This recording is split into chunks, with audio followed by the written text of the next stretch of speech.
Le policier n'a pas hésité à arrêter l'homme noir dans le parc. Mais son monde s'écroule lorsqu'il voit son employeur honorer l'homme arrêté. Il apprend rapidement qu'il s'agit d'un agent du FBI. C'était un après-midi typique dans le parc. James Cooper, un homme à la peau sombre et au regard fixe, est assis sur un siège à l'ombre d'un arbre. Le livre dans les mains semble être une tentative d'échapper à la tornade de devoirs que lui impose sa vie. Pour lui, le parc était un havre de paix. La verdure qui l'entourait, le bruit des oiseaux et les rires des enfants qui jouaient au loin lui procuraient une brève sensation de calme. Mais quelque chose va venir troubler cette paix. De l'autre côté du parc, John Miller, un flic expérimenté, fait sa ronde. Son regard est vif, toujours attentif, prêt à détecter tout ce qui est suspect. Les 20 ans de patrouille de Miller ont aiguisé son instinct, ce qui n'est pas toujours une bonne chose. Ce jour-là, ses yeux se sont posés sur James. Il se tenait là, un homme noir seul, trop calme au goût de Miller. Quelque chose en lui trouble le policier, et même sans explication précise, l'anxiété de Miller commence à monter comme une marée. Il observe de loin les mouvements et les respirations de James, espérant découvrir quelque chose, n'importe quoi, pour excuser sa douleur. James, quant à lui, sentait le poids de ce regard. Il n'avait pas besoin de quitter le livre des yeux pour se rendre compte qu'il était observé. C'était un sentiment familier, l'inconfort perpétuel d'être jugé avant même d'avoir dit quoi que ce soit, d'être réduit à des stéréotypes par des gens qui ne le connaissaient pas. Il maintint sa position, mais une lutte intérieure faisait rage. Je ne céderai pas. Il ne donnerait pas à Miller la satisfaction de voir des signes de faiblesse. Le policier ne se doutait pas que James s'était déjà retrouvé dans une situation similaire à plusieurs reprises. Il connaissait tous les mouvements de cette danse, dans laquelle la couleur de sa peau était le seul délit commis. Alors que la tension monte, Miller prend sa décision. Il n'a pas sa place ici, se dit-il. Il bomba le torse, serra la ceinture de son pistolet et commença à se diriger vers James. Ses pas, autrefois lents, s'accélèrent. Il se sentait maître de la situation, ce qui lui donnait de l'importance. D'un autre côté, Jacques n'avait pas besoin de regarder pour voir ce qui se préparait. Il le savait. Comme toujours, il était conscient. Il referma doucement le livre, marquant la page de son doigt. Il ne serait pas surpris, mais il sentait déjà la douleur de l'injustice imminente. Le bruit des bottes de Miller sur le gravier se rapprocha, et le calme de James devint une cible. Lorsque le policier s'arrêta devant lui, l'air sembla s'épaissir. Le policier le regarda de haut, analysant et attendant un faux pas. « Bonjour », répondit Miller, sa voix ressemblant plus à une menace qu'à un bonjour. James leva les yeux lentement et sans hâte, fixant le personnage devant lui. Son regard était dépourvu d'appréhension, juste un profond épuisement que seuls ceux qui ont enduré des années de batailles silencieuses comprennent. Une fatigue qui ne peut être décrite par des mots. Miller continua à regarder, espérant trouver quelque chose qui expliquerait l'angoisse qu'il ressentait. Mais James restait silencieux, ce qui l'agaçait au plus haut point. Ce n'était pas ainsi qu'il était censé fonctionner. Il avait l'autorité dans cette position, et l'apathie de James la sapait, laissant entrevoir quelque chose de plus profond. Le silence qui régnait entre eux était comme une corde tendue sur le point de se rompre. Finalement, le policier rompit le silence. « Pouvez-vous me montrer votre carte d'identité » demande-t-il comme s'il avait affaire à quelqu'un qu'il sait en difficulté. La demande de pièces d'identité n'était qu'une ruse pour justifier l'escalade. James n'a pas réagi immédiatement.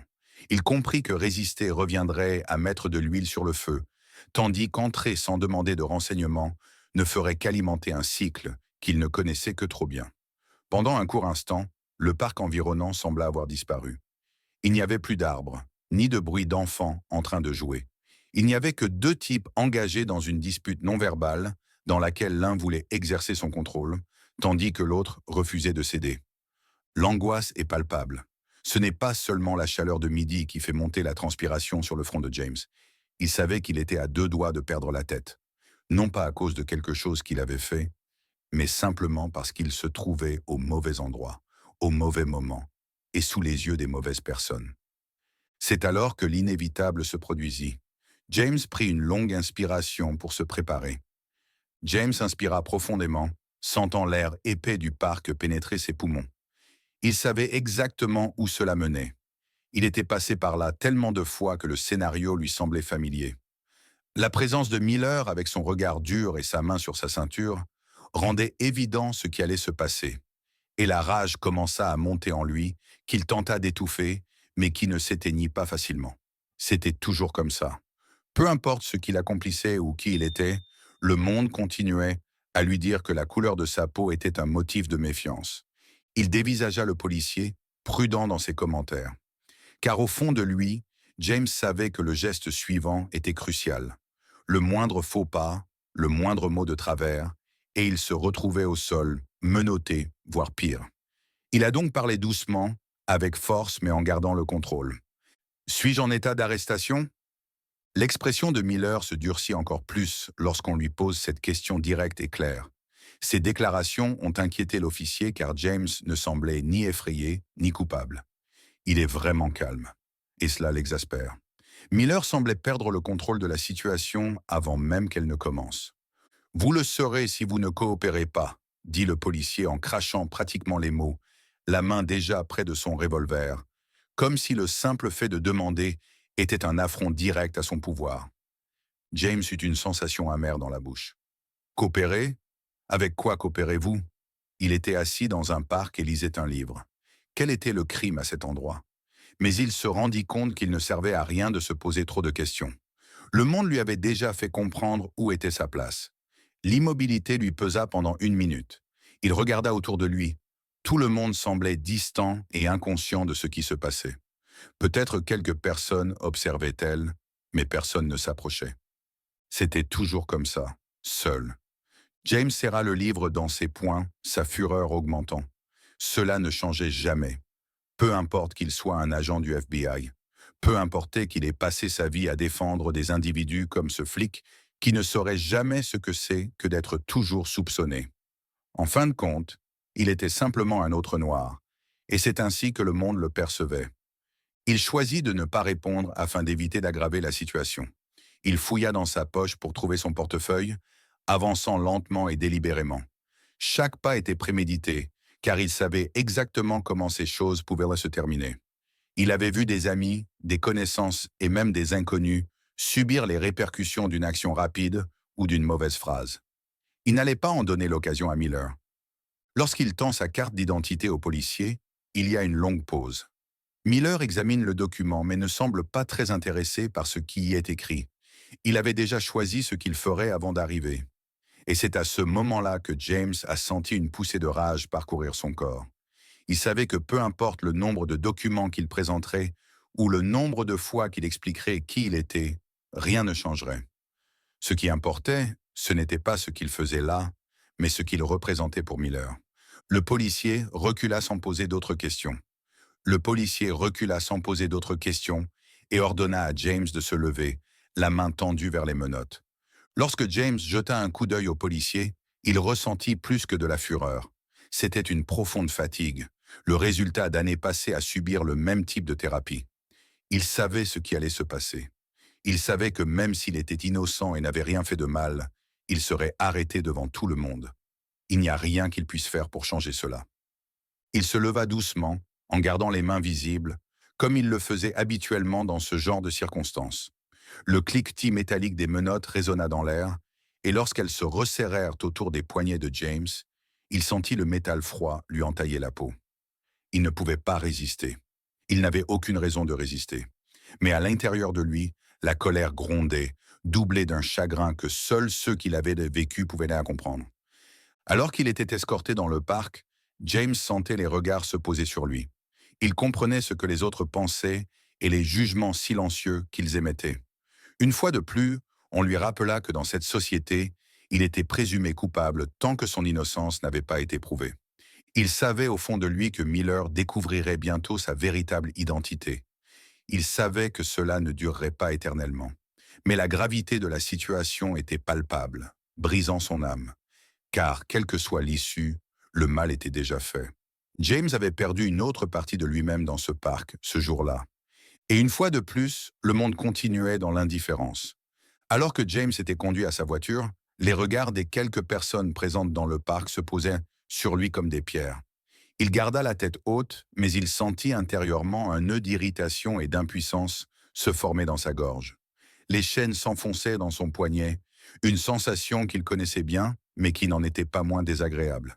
À chaque pas, la réalité émergeait dans son esprit. Encore, encore une fois. L'officier Miller ne dit rien.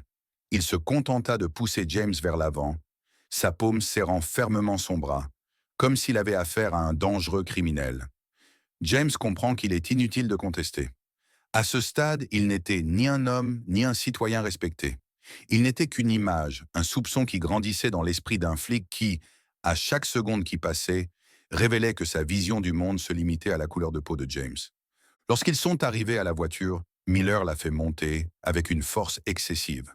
James a gardé son sang-froid, bien qu'il ait senti le métal froid de l'entrave griffer sa chair. Il resta silencieux pendant que Miller claquait la porte et s'installait sur le siège du conducteur. James était habitué à ce sentiment d'impuissance, mais la situation n'en était pas moins déchirante. Assis à l'arrière d'une voiture de police, alors qu'il n'a rien fait de mal, son sang se met à bouillir. Regarder par les fenêtres du véhicule n'était pas une consolation. Les arbres, autrefois symboles de tranquillité, sont devenus des taches vertes qui passent beaucoup trop vite. La communauté voisine vaquait à ses occupations comme si ce qui se passait n'était qu'un détail mineur, un événement quotidien. Pour beaucoup, c'était le cas. Pour la plupart des autres, il s'agissait simplement d'un autre suspect appréhendé par la police. Personne ne mettait en doute la culpabilité de James. Personne n'aurait remarqué un homme noir enchaîné au milieu d'un parc. Pour eux, la situation était typique. James en était conscient. Bien avant que la moindre preuve ne soit apportée, il savait qu'il avait été condamné par la majorité. Le poids de cette vérité était toujours présent, et il le ressentait plus fortement que jamais. Il reposa sa tête sur le siège rugueux de la voiture de police. Alors que le camion roulait à vive allure dans les rues de la ville, il eut une pensée. Comment, après tout ce qu'il avait fait, était-il encore perçu de cette manière? Il avait consacré des années de sa vie au service public, et plus précisément à la loi. Il était un agent du FBI, formé pour protéger à la fois le pays et, malheureusement, Miller lui-même. Mais à l'arrière d'un véhicule, il n'était rien de tout cela. Il était simplement un autre corps menotté, un autre nom sur une liste de personnes arrêtées sans raison. Il a envisagé de se battre lorsqu'il a vu les menottes à ses poignets. Il voulait crier, se libérer, montrer à Miller qui il était vraiment et exiger le respect. Mais il savait que toute action dans ce sens ne ferait qu'empirer les choses. Il n'y avait pas de place pour l'opposition, pas dans ce contexte ou ce scénario. Dans les pensées de James, l'avenir se déroulait comme un film sinistre. Il serait transporté au poste de police, où il devrait s'expliquer et prouver son innocence, comme il l'avait déjà fait auparavant. À la fin, il recevrait probablement des excuses froides et forcées, tandis que le flic s'expliquerait avec une justification stupide sur la procédure ou la précaution. James devrait accepter avec un faux sourire afin d'éviter toute autre complication. Tout cela dans l'espoir que cela se reproduise le lendemain. Tel était le fait. Cette réalité lui pesait de plus en plus. Lorsque la voiture arriva devant le commissariat, le cœur de James était lourd, non pas d'effroi, mais d'une mélancolie qui semblait sans fin. Miller déverrouilla la porte et le fit sortir avec la même cruauté tranquille. Le policier n'a rien dit. Il se contenta d'amener James à l'intérieur du commissariat comme s'il s'agissait d'un produit à traiter. Même s'il savait que tout allait rentrer dans l'ordre et que son nom allait être révélé, l'humiliation était déjà gravée dans sa chair. Alors qu'il s'approche du commissariat, une question lui traverse l'esprit. Comment en est-on arrivé là? Comment se fait-il qu'après tant d'évolutions, les choses en soient encore là? La réponse est simple et méchante. Certaines choses ne changent jamais. Et James, une fois de plus, l'a démontré. James a senti les regards dès qu'il est entré dans le commissariat, comme si tout le monde savait déjà quelque chose, mais attendait de voir ce qui allait se passer. Il a été transporté directement dans la salle d'interrogatoire, le bruit des pas se répercutant sur le sol carrelé et chaque claquement de la botte de Miller rappelant ce qu'il représentait à l'époque. Un suspect. La salle est bondée, mais l'air semble inconfortablement calme. Les autres policiers regardent autour d'eux sans s'engager. On aurait dit qu'ils observaient tous quelque chose de banal, une routine qui ne méritait pas qu'on s'y attarde. James reste calme. Il savait bien que la vérité finirait par être révélée, mais cela ne diminuait en rien la gravité de la situation. Il a appris au fil des ans qu'être innocent n'implique pas nécessairement d'être considéré comme tel. Et il était là, un homme avec une carrière décente, enchaîné et emmené comme s'il était coupable. La lourdeur de sa poitrine n'était pas seulement due à l'événement, mais aussi aux nombreuses fois où il avait été réduit à sa couleur de peau. C'était un rappel brutal que, malgré ses accomplissements, le monde le percevait toujours d'une manière restreinte. Alors que Miller le conduit au guichet d'identification, l'un des policiers, Jenkins, prend sa carte d'identité et examine le nom qui y figure. Jenkins, qui est jeune et vient d'arriver dans le service, cligne plusieurs fois des yeux avant de se souvenir du nom et de l'associer à l'individu qui se trouve en face de lui. Le silence entre eux s'intensifie. Les doigts de Jenkins tremblent légèrement lorsqu'il rend la carte d'identité de Miller. Le capitaine Bennett est au bureau. Je pense que vous voudrez lui parler avant de faire ça, remarqua Jenkins, essayant de garder sa voix calme, tout en indiquant que quelque chose n'allait pas du tout. Miller se renfrogna, sa mâchoire se resserrant presque subtilement. Il regarda James, puis le jeune policier, comme s'il ne voulait pas accepter ce qui se passait. Mais quelque chose, dans ce nom, commença à changer à l'intérieur de Miller. Il ne l'a pas compris tout de suite, mais quelque chose ne collait pas. Il y avait un soupçon tenace qu'il était sur le point de commettre une erreur plus importante qu'il ne le pensait. James est resté muet pendant que le scénario se déroulait. Il n'y avait ni précipitation, ni besoin d'explication. Les pièces commençaient à se mettre en place. Miller serra le bras de James plus fort que nécessaire, comme s'il ne comprenait pas tout à fait, et l'escorta dans le couloir jusqu'au bureau du capitaine Bennett. La porte s'ouvrit sur une femme d'âge moyen au regard perçant, rompue aux situations difficiles, mais sans patience pour les bêtises. Elle leva les yeux de la pile de papier posée sur la table et changea d'attitude en voyant James enchaîné à l'entrée. Elle reconnut qui il était.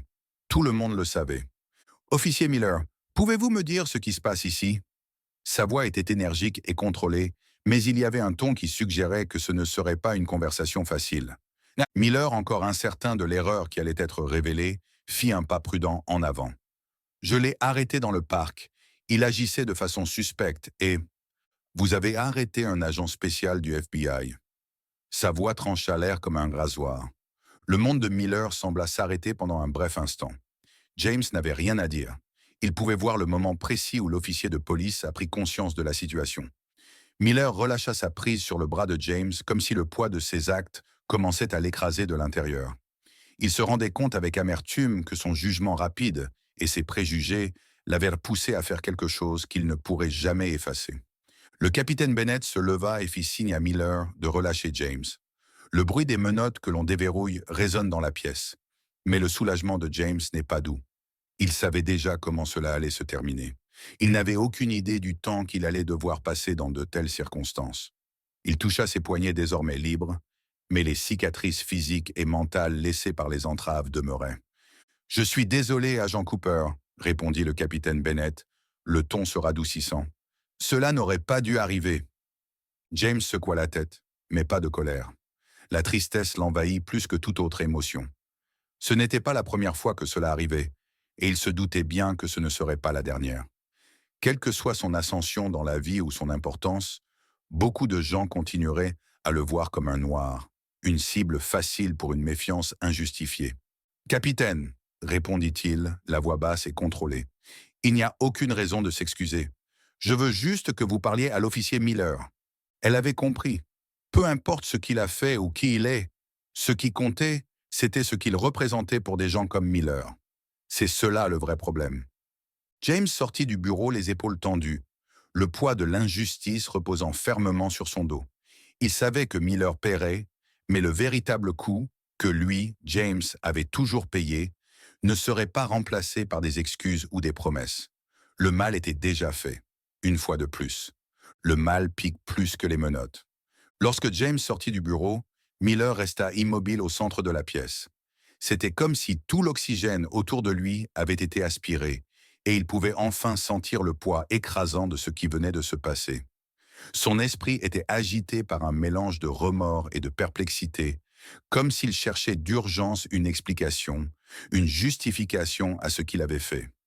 Mais il n'y a rien qu'il puisse excuser. Il avait arrêté un innocent. Pire, un agent du FBI. Et au fond de lui, il comprenait pourquoi. Il n'y avait pas d'échappatoire à la réalité. Miller sortit de la pièce peu après, ses pas résonnant dans le couloir, mais cette fois-ci, ses pas étaient uniques.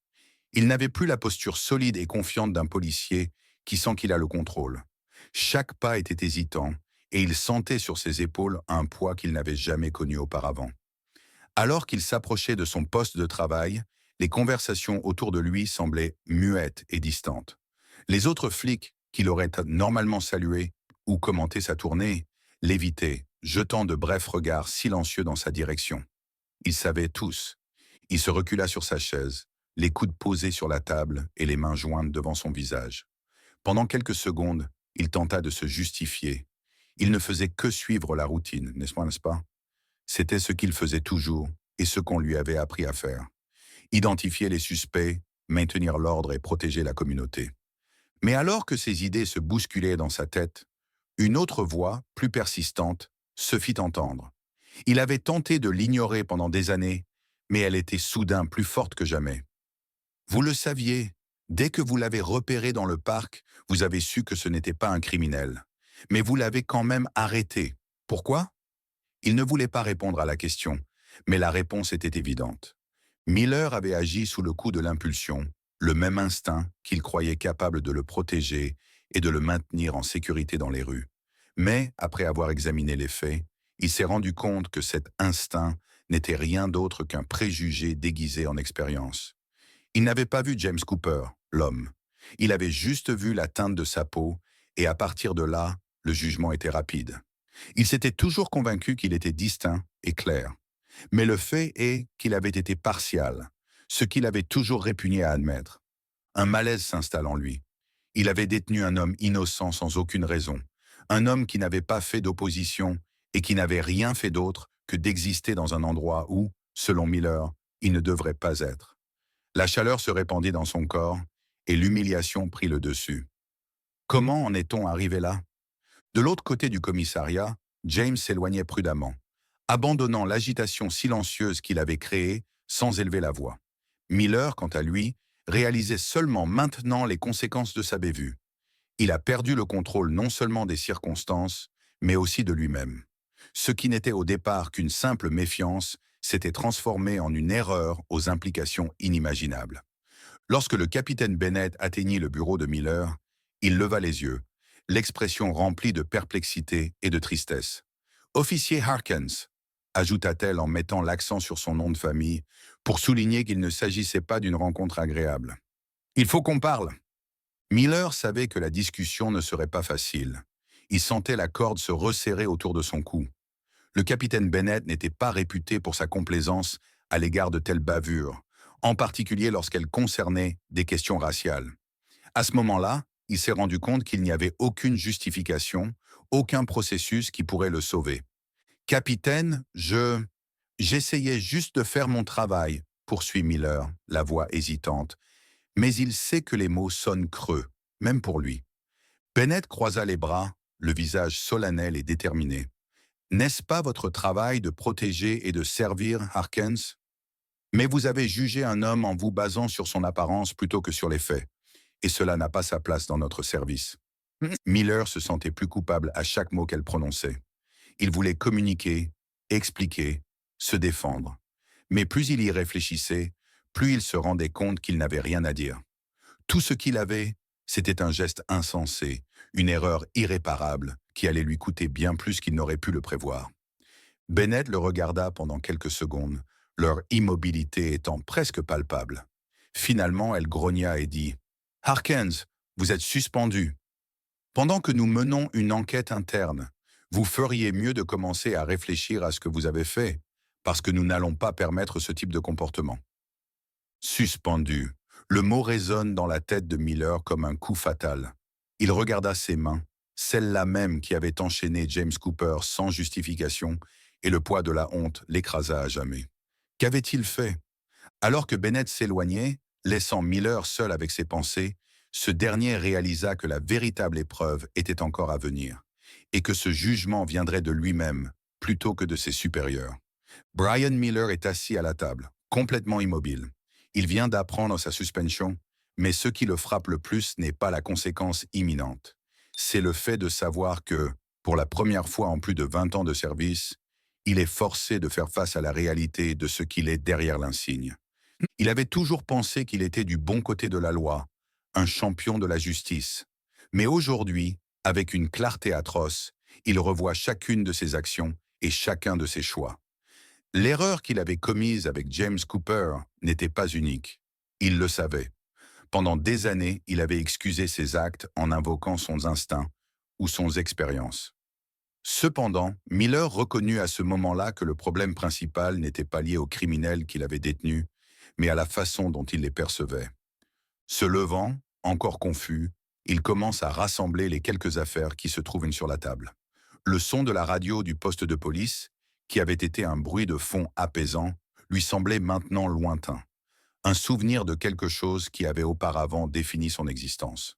Il laissa son badge et ses clés de voiture sur la table et jeta un dernier coup d'œil autour de lui avant de partir. Tous les visages qu'il aperçoit expriment un mélange de curiosité, de condamnation et, pour certains, de sympathie. Tout le monde semblait savoir que cette bavure mettrait fin à sa carrière. Le trajet du retour lui semble interminable. La ville qu'il connaissait si bien lui est soudain apparue différente. Les rues étaient de vide, les lumières tamisées, et un sentiment d'aliénation montait en lui. Il patrouillait dans les mêmes rues depuis des années, pensant toujours qu'il faisait du bon travail. Mais aujourd'hui, chaque coin de rue lui rappelait ses défauts, toutes les fois où sa vision du monde était faussée par des préjugés qu'il refusait de reconnaître. À la maison, l'immobilité était encore plus oppressante. Il s'assit dans le fauteuil du salon, le regard détourné, les remarques du capitaine Bennett résonnant dans ses pensées. Protéger et servir. Mais qui avait-il servi au juste pendant toutes ces années?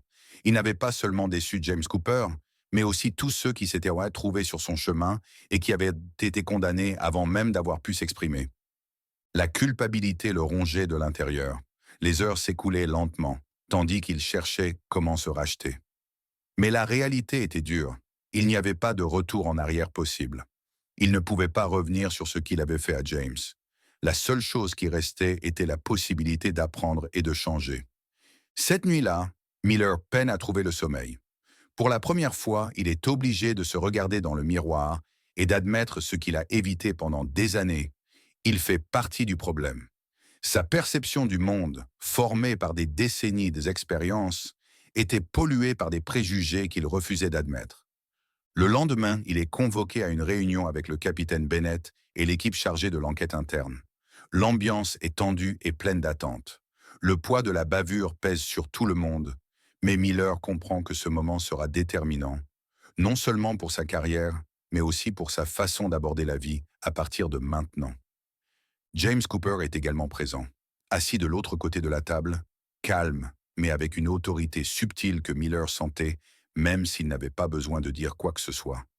La présence de James ajoutait à la lourdeur de l'environnement, rappelant sans cesse tout ce qui avait été perdu ce jour-là dans le parc. Le capitaine Bennett fut le premier à prendre la parole, récapitulant les événements. À chaque phrase, Miller sentait le poids de ses actes s'abattre sur lui comme un marteau. Mais cette fois, il ne cherche pas à s'excuser. Il n'y a pas d'excuse. Il le sait. Lorsque le capitaine lui fit enfin face, le silence s'installa pour un long moment. « Officier Harkins, comprenez-vous la gravité de vos actes ?» Sa voix était énergique, mais il y avait une nuance plus profonde, indiquant qu'il ne s'agissait pas d'une affaire de plus pour elle. Miller, pour la première fois, eut le courage de répondre. « Oui, capitaine, je comprends. » Ces simples mots contenaient une profondeur qu'il n'arrivait pas à exprimer. Il ne répondait pas seulement à une question de procédure. Il reconnaissait, devant tout le monde, qu'il avait échoué d'une manière qu'il ne pourrait peut-être jamais réparer. Le groupe reste silencieux pendant quelques secondes avant que James Cooper ne prenne la parole, d'une voix calme mais autoritaire. « Capitaine, avant que nous ne prenions une quelconque décision, j'aimerais dire quelque chose. » Tout le monde se tourne vers lui. Miller est effrayé et s'attend au pire. Mais ce qui se passe ensuite le stupéfie. « Je ne suis pas ici pour exiger que la carrière de Brian s'arrête. Je ne cherche pas à me venger. » La voix de James était sévère, mais pas en colère. « Je suis ici pour m'assurer qu'une telle chose ne se reproduise plus jamais. Je pourrais exiger qu'il soit licencié, mais je pense qu'un véritable changement vient de la réforme d'une personne, pas de l'arrêt d'une carrière. Miller regarda James, perplexe, mais une faible lueur d'espoir émergea en lui. Il n'avait pas anticipé la miséricorde, mais elle lui était accordée. Transformation. Le mot résonne dans ses pensées. Il n'était pas sûr de l'avoir mérité, mais l'occasion se présentait. Le capitaine Bennett les regarda tous les deux, contemplant ce qui venait d'être dit. Elle soupira finalement et déclara « La question ici ne concerne pas seulement votre travail, Harkins. Il s'agit de savoir qui vous serez à partir de maintenant. Nous pouvons sanctionner les erreurs, mais nous ne pouvons pas obliger les gens à changer. Cela doit venir de vous. » Miller a senti qu'il avait là l'occasion non seulement de préserver sa carrière, mais aussi de transformer son point de vue sur le monde. Et plus important encore, la façon dont il s'y comportait. Le changement qu'il devait opérer a commencé à ce moment précis. Et pour la première fois depuis longtemps, il était prêt à y faire face. Brian Miller n'a pas pu oublier les commentaires de James Cooper pendant les jours qui ont suivi cette rencontre. Transformation. Il ne s'agissait pas seulement de se racheter ou de préserver ce qui restait de sa carrière. Il s'agissait de devenir une nouvelle personne. Et il savait que ce ne serait pas simple. Pendant des années, il avait été formé par une vision du monde qui le plaçait au centre et justifiait ses soupçons et ses préjugés. Mais aujourd'hui, confronté à la profondeur de son propre échec, il voit à quel point il s'est trompé. La suspension est maintenue. Il avait le temps. Il est temps de réfléchir, de se regarder dans le miroir et de commencer à comprendre comment et pourquoi tout cela s'est produit. Brian a passé des jours à réfléchir à toutes les décisions et stratégies qu'il avait prises au fil des ans. Il commence à déceler des schémas, des moments où il a agi par peur plutôt que par raison, où ses idées préconçues ont pris le pas sur les faits. La dure réalité qu'il avait toujours évitée est devenue évidente. Il faisait partie d'un système qui échouait souvent à protéger les personnes qui en avaient le plus besoin. La semaine suivante, le capitaine Bennett l'a appelé. Elle souhaitait qu'il retourne au commissariat pour une nouvelle réunion, cette fois avec l'équipe chargée d'examiner les réformes du département. Brian ne sait pas trop à quoi s'attendre. Une partie de lui continuait à craindre le pire. Mais quelque chose en lui, une petite étincelle, commençait à grandir, indiquant qu'il pouvait encore y avoir de l'espoir. Lorsqu'il est arrivé au poste de police, il s'est senti bizarre. Tout semblait identique, mais il se sentait différent. Ses collègues le regardent en silence, évaluant encore et attendant de voir ce qui va se passer. Il sait que sa réputation est ruinée, mais pour la première fois, il ne se soucie pas de ce que pensent les autres.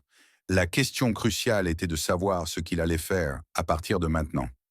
James Cooper est de retour dans la salle de conférence, cette fois-ci assis à côté du capitaine Bennett et de quelques officiers de haut rang. L'ambiance était sérieuse, mais pas agressive. Il y avait un esprit distinct dans l'air, comme si toutes les personnes présentes cherchaient une solution. Non seulement à l'erreur qui avait été commise, mais aussi au problème plus vaste dont tout le monde était conscient, mais qu'il refusait d'affronter. Le capitaine Bennett est le premier à prendre la parole. « Brian, nous sommes ici pour discuter des prochaines étapes. Ce service est en train de subir des modifications, et les changements commencent avec chacun d'entre nous. Nous savons que ce qui est arrivé à James Cooper n'est pas un incident unique. Il s'inscrit dans un contexte beaucoup plus large que nous devons régler. Mais avant de faire des choix concernant votre avenir ici, nous aimerions savoir une chose. Êtes-vous ouvert au changement? » Brian balaya la pièce du regard, sentant le poids de la question. Il ne s'agissait pas seulement de sauver son emploi. Il s'agissait de s'engager en faveur d'un changement significatif. Il a compris que c'était l'occasion de faire quelque chose d'inhabituel, d'être quelqu'un de différent. « Je le suis », a-t-il dit d'un ton ferme. « Je comprends que j'ai échoué et que j'ai commis une énorme erreur, mais je suis prêt à apprendre, à grandir et à faire en sorte qu'une telle chose ne se reproduise plus jamais. Je ne veux pas être un policier qui agit sur la base de préjugés. J'aspire à être meilleur que cela. » James Cooper concentre son attention sur Brian. Il n'y avait ni animosité, ni ressentiment. Juste un examen prudent, comme s'il évaluait les paroles et les intentions de l'homme qui se trouvait devant lui. Après quelques secondes, James hocha légèrement la tête, indiquant qu'il était prêt à donner une nouvelle chance à Brian. « C'est ce qui compte, » répondit James d'un ton calme mais autoritaire. « Cette métamorphose ne se produit pas du jour au lendemain, mais le simple fait de la reconnaître est un début. Ce qui m'est arrivé ne peut pas être défait. Mais si vous vous consacrez vraiment à ce changement, Peut-être pourrons-nous faire en sorte que cela n'arrive à personne d'autre. Le capitaine Bennett a ensuite pris la parole. Brian, vous serez sous haute surveillance pendant un certain temps. Nous vous ferons suivre des programmes de formation intensifs sur les préjugés raciaux, l'interpellation des suspects et la désescalade des conflits. Mais ne vous y trompez pas, il ne s'agit pas seulement de suivre les règles. Il s'agit d'ajuster votre perspective sur les personnes que vous avez promis de défendre. Si vous y parvenez, vous pourrez faire carrière dans notre domaine. Brian prend une grande inspiration. Le chemin à parcourir était long et ardu, mais pour la première fois, il pensait être sur la bonne voie. Il se rendait compte que chaque jour serait un défi, non seulement pour rétablir sa réputation, mais aussi pour s'imposer comme quelqu'un d'unique. Mais il était prêt à y faire face. Il sentait au fond de lui que c'était la seule façon de se racheter complètement. Malgré le poids de ses responsabilités, l'air lui parut plus léger lorsqu'il sortit de la réunion. James Cooper marchait à ses côtés, silencieux. Lorsqu'ils atteignirent la porte, James s'arrêta et se tourna vers Brian. « Souvenez-vous de ce que j'ai dit, Brian, commença-t-il, avec la sérénité de quelqu'un qui a vécu de nombreuses expériences de ce genre. La transformation n'est pas quelque chose que l'on fait pour répondre aux attentes des autres. C'est quelque chose que l'on fait parce que l'on croit que c'est correct. » Brian hocha la tête, assimilant les mots. Il savait que le processus serait long, mais il était prêt pour la tâche. Et pour la première fois depuis longtemps, il vit quelque chose de nouveau. Ce n'était pas seulement du remords et de la tristesse. C'était quelque chose de plus profond, quelque chose qu'il avait du mal à reconnaître. L'espoir. Lorsque James s'en alla, Brian regarda fixement le poste de police, qui lui avait longtemps servi d'identité. Il savait désormais qu'être flic ne se résumait pas à porter un badge et à obéir aux règlements. C'était un devoir supérieur, un vœu de protéger tout le monde sans exception. Et à partir de ce moment-là, il s'était juré de respecter cet engagement, non pas par obligation, mais parce que c'était la chose à faire. Renouvelé, il prit une grande inspiration et commença le long voyage pour redevenir l'officier de police qu'il avait toujours imaginé être, mais dont il commençait seulement à réaliser ce que cela signifiait vraiment.